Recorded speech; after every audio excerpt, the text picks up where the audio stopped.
Hello, I bought this Fazley Mammoth 7-string bass guitar for £233 back in July of 2022. I had 5 main problems with it. 2 of the tuners clashed, the fingerboard markers are in the wrong places, the circuit makes this strange intermittent buzzing weird noise, you could take either battery out and it would still work, and finally the output was weak, which I guess was connected. There was also mains hum and interference issues. And so I thought, well, I'm going to have a go at it, see if I can improve it. And I actually managed to resolve most of those things, but I did find some other issues as well. And if you've been looking carefully, you've possibly noticed there's no batteries anymore. I've done a passive modification to it. So let's have a look. Right, so go for front pickup.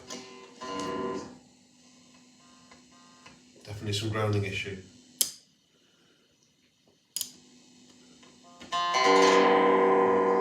Rear pickup. Okay, now both pickups on.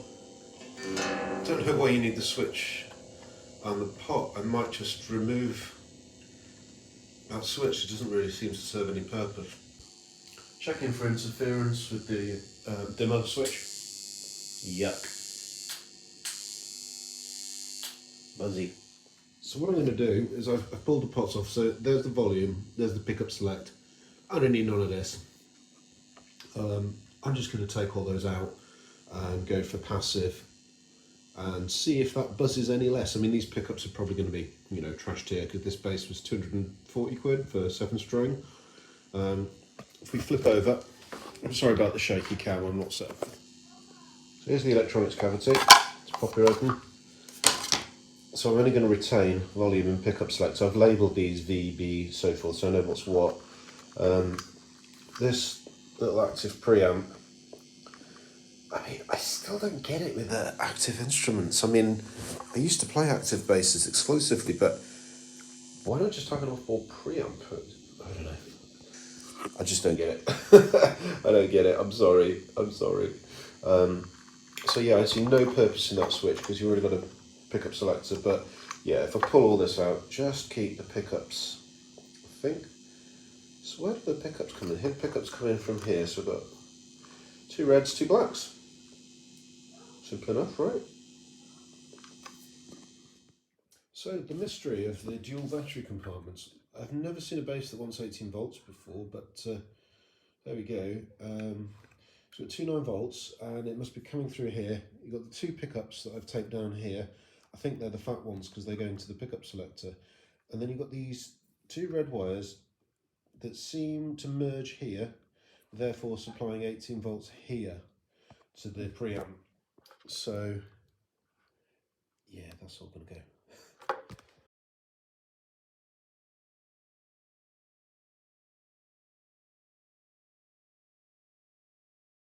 So while I'm in here, one thing I've got to sort out is the fact that these clash.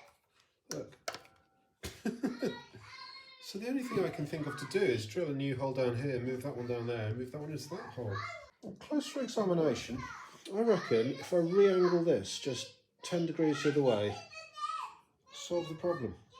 So I've banged a bit of wood filler in there, with a bit of cocktail stick wedged in. I don't know what I'm doing. So it only needs to go like 1 mil down, because it makes a big difference. It's the difference between here and here.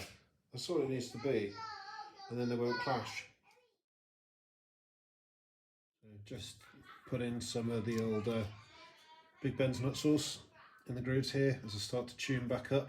So I've got the wood filler in here on the other side, and I've re-screwed it. So hopefully these pegs won't clash anymore.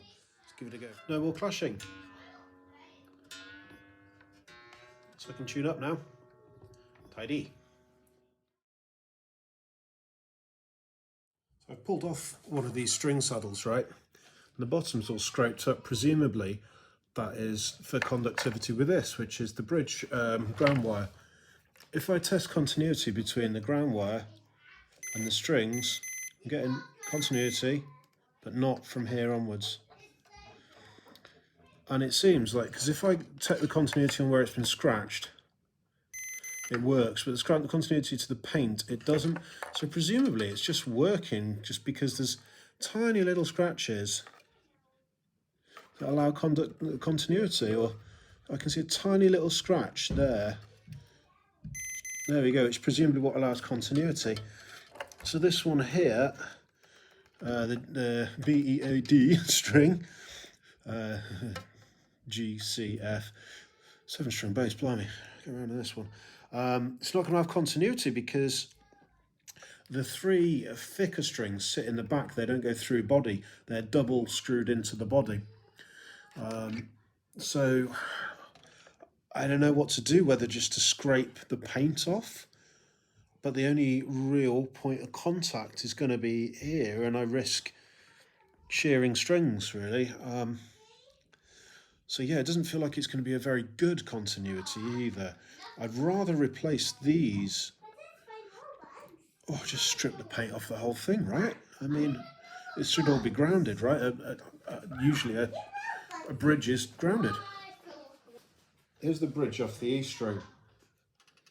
It's not scratched on the bottom, so there's going to be no continuity at all. This paint's not conductive. So no wonder the E, B and A strings aren't grounded. I mean, how could they be? Look, the ground wire doesn't even go to them.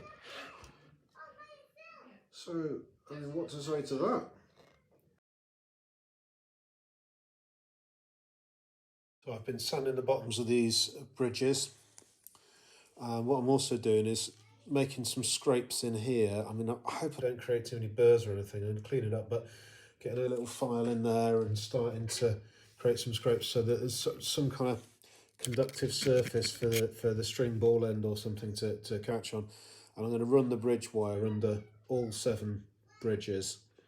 The alternative would be like to run something across the top of all the strings, like a string tensioner or something, but there doesn't seem to be that much room to do that.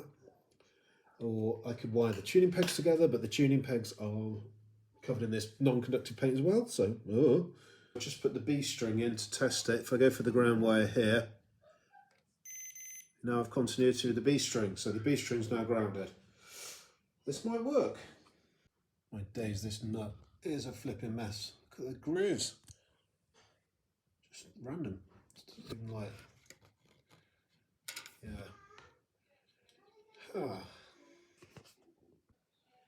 Okay, so all of these strings are now grounded. Let's check 0.06, 0.06. I'm just checking what the resistance is. Very low. 0.06, 0.06,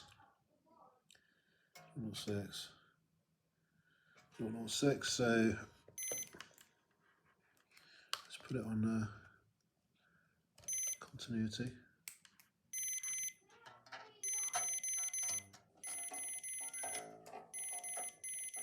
There we go. Jolly good. It's all going through the bridge wire.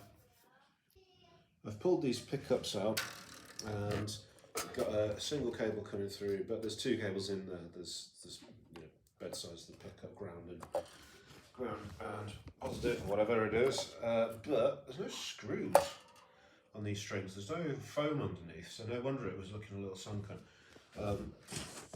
Also, this screw is completely stripped. I've had to order a load more pickup screws off the interwebs, so that's a little frustrating, but yeah. Check the bridge pickup first. 0.889, 0.89, 0.87. Found my kids' compass. So north, also north. Right, we're going to do a tap test on the pickups now. I've got one of the pickups wired in to the multimeter, and the voltage should go either up or down when I tap it with a bit of metal. Let's grab some metal. This front pickup I've got going. Okay, so it goes initially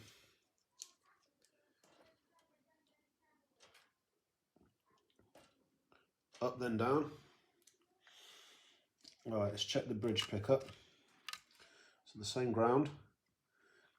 I've got the positive off the bridge pickup, trying to make a big lump of metal here to test it with.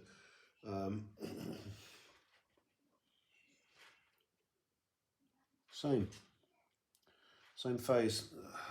Okay, so these pickups seem to be in phase if I'm doing this right. I'm a rank amateur.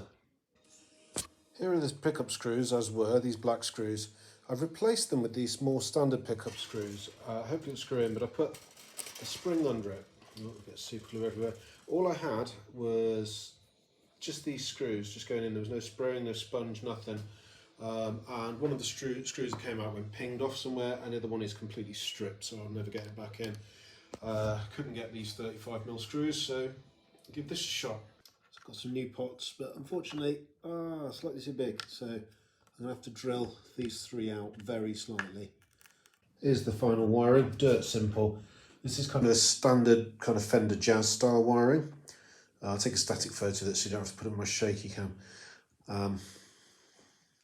Yeah, simple. I've fitted 3 new knobs on the pots. These great big nice large ones for front volume, rear volume, and that's just a very simple tone control with the 0.047 cap, I think, maybe 0.052. Got to do something about these 3 holes. I was thinking about a phase shift switch maybe or something, but or maybe a stutter switch. I don't know. So here we are, the finished article. I'm going to have to take my James Hetfield stance here because I'm in the wrong position. So what we have now is front pickup, rear pickup, and tone switch, tone control. And what we have is no noise. Like, I've got a lamp on, I've got the dimmer switch active. This is all really quiet. But the other sense in which it's quiet is, even if I lamp it that hard, I'm not seeing my audio interface clip until I really bash it. So it's still very low output, these pickups.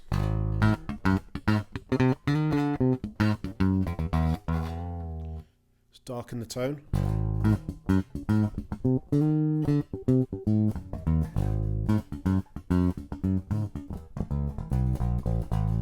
I mean, to my ears, that sounds great. Let's go for a bit more like just front pickup on it. Bridge pickup on its own. Open up the tone.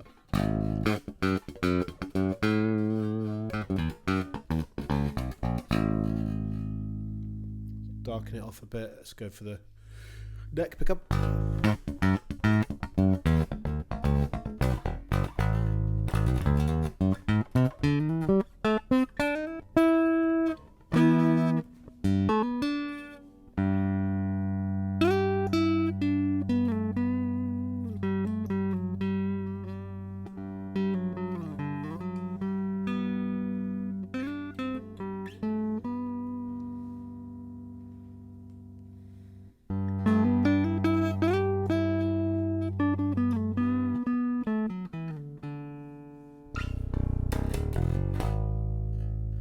Got a heck of a range, as you'd imagine. It's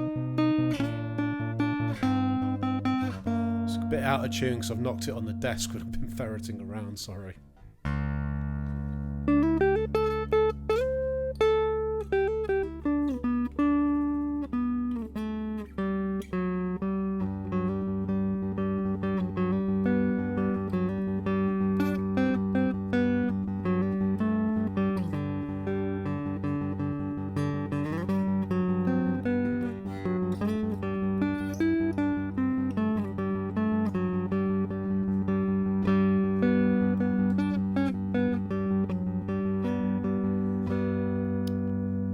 This plays reasonably well. The nut is a mess. The nut really needs sorting out. The bridge is all right. I need to sort the intonation out. I really need to adjust the neck, but I think it might be dual truss rod. I'm scared. I'm so scared. I don't want to break the thing. Some of the frets are a bit rough. The action on the neck isn't very smooth. It's bumpy along the back. So there's probably quite a lot I can do here with sandpaper, really. Like the body still feels very rough. But compared to when I first got this, and it was like, now it's whisper quiet. And I'm absolutely delighted, really. So yeah, if you've got one of these and you want to consider a passive modification, yeah, I'd say go for it. I'm no expert, you know, I barely play the thing, it's so huge. It's really hard to work out your positions.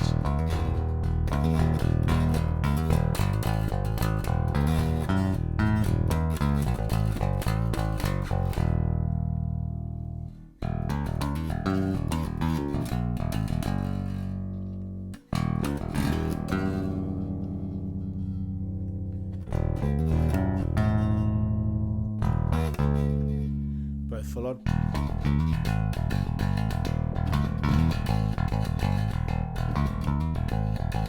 That's just straight into my audio interface, no preamp, nothing. So if I bang this into, I've got a little Laney Digbeth preamp, I reckon it sounds pretty banging. So yeah, very happy with it. Fazley Mammoth, 12-string bass, 3 or 4 hours of effort, and it's now, you know, I could use this live. I think I'd be all right.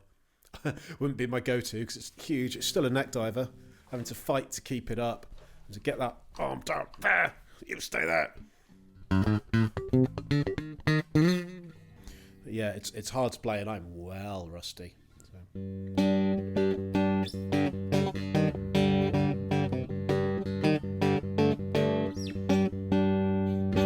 So yep, someone's still got to convince me.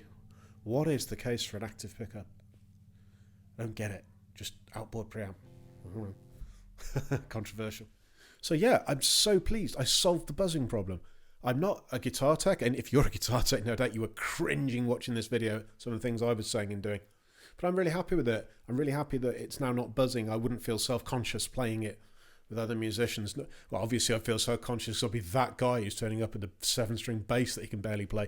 But yeah, I definitely need to replace the nut if I'm going to play this more seriously.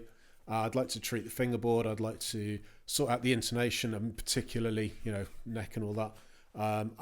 I don't really enjoy adjusting truss rods, and if this is a dual truss rod, then I'm basically terrified. But yeah, I've really enjoyed working on this bass, and if you're like me, an enthusiastic habiter, hopefully it's encouraged you to have a go. If you've got this far, then well done to you. Thank you. Right, God bless. Peace out.